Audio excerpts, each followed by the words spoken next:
ഇത് ഇന്നൊരു recipe video ആണ് കേട്ടോ. ഈ ഒരു പാക്കറ്റ് റാഗിപ്പൊടി വെച്ചിട്ട്, ഈ ഒരു പാക്കറ്റ് ഫുൾ ഇല്ല കേട്ടോ, ഇതൊന്ന് കുറച്ചെടുത്തിട്ട്, അപ്പം റാഗി വെച്ചിട്ട് ഉണ്ടാക്കുന്ന ഒരു പാൻ കേക്കാണ്.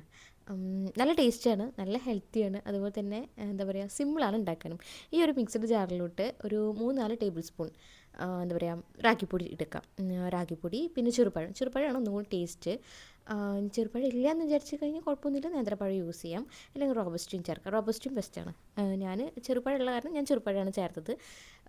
പിന്നെന്ത് കോഴിമുട്ട നിർബന്ധമുള്ള കാര്യമില്ല, ഉണ്ടെങ്കിൽ ചേർക്കാം, അത്രയേ ഉള്ളൂ, ഇല്ലെന്നുണ്ടെങ്കിലും കുഴപ്പമൊന്നുമില്ല. പിന്നെ ആവശ്യത്തിന് പാൽ ഒഴിക്കുമ്പോൾ ശ്രദ്ധിച്ച് വയ്ക്കും, നല്ല ലൂസാവാനും പാടില്ല, നല്ല തിക്കാവാനും പാടില്ല.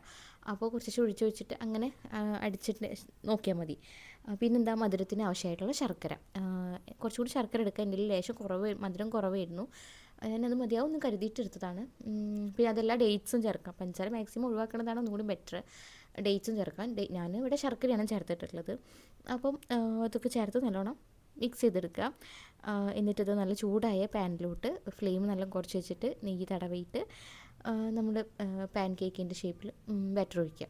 എന്നിട്ട് നല്ല ലോ ഫ്ലെയിമിലിട്ടിട്ട് വേണം കുക്ക് ചെയ്തെടുക്കാൻ. നല്ല എളുപ്പമാണ് നമുക്ക് ഉണ്ടാക്കാൻ, പെട്ടെന്നൊക്കെ നമുക്ക് തട്ടിക്കൂട്ടി ഉണ്ടാക്കാം, അതുപോലെ തന്നെ നല്ല ഹെൽത്തിയുമാണ്, ഒന്നും നോക്കണ്ട, കുട്ടികൾക്കൊക്കെ കൊടുക്കാൻ ബെസ്റ്റാണ്. അപ്പോൾ ഞാനും എനിക്കിത് വല്ലാണ്ട് ഇഷ്ടമായിട്ടില്ല, സത്യം പറയാമല്ലോ. കാരണം എനിക്കങ്ങനെ പാൻ കേക്ക് അങ്ങനെ ഇഷ്ടമല്ല.